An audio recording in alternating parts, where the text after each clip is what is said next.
School আমাকে ভাল লাগে, কিন্তু আমি যেতে পারি না, বাসায় অভাব। যে কাঁধে স্কুল ব্যাগ, হাতে খাতা কলম থাকার কথা, সেই কাঁধে বইছে সংসারের বোঝা। কারো বাবা নেই, কেউ আবার বাবা মা দুইজনকেই হারিয়েছেন। এ অবস্থায় কিভাবে চলবে জীবন?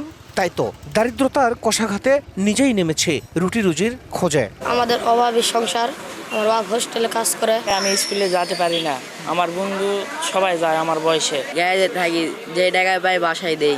জয়পুরহাট শহরের বিভিন্ন কারখানা, দোকানপাট ও ব্যবসা প্রতিষ্ঠানে কাজ করছে শত শত শিশু।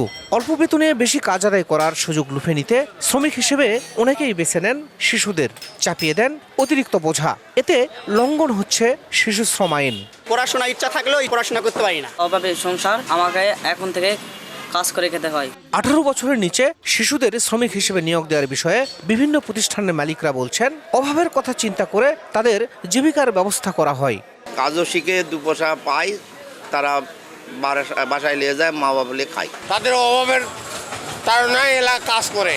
শিশু শ্রম আইন বিষয়ে জেলা ও দায়রা জজ আদালতের সরকারি কৌশলী বলেন, বাংলাদেশে শিশু শ্রম আইন অনুযায়ী 14 বছরের নিচে কোনো শিশুকে কোনো ধরনের কাজে নিয়োগ করা যাবে না। যেসব প্রতিষ্ঠানে শিশু শ্রম দেওয়া হচ্ছে, তাদের মূল মালিকদেরকে উচিত ওই শিশুদেরকে ওই প্রতিষ্ঠান থেকে তাদেরকে শিক্ষাও দেওয়া উচিত।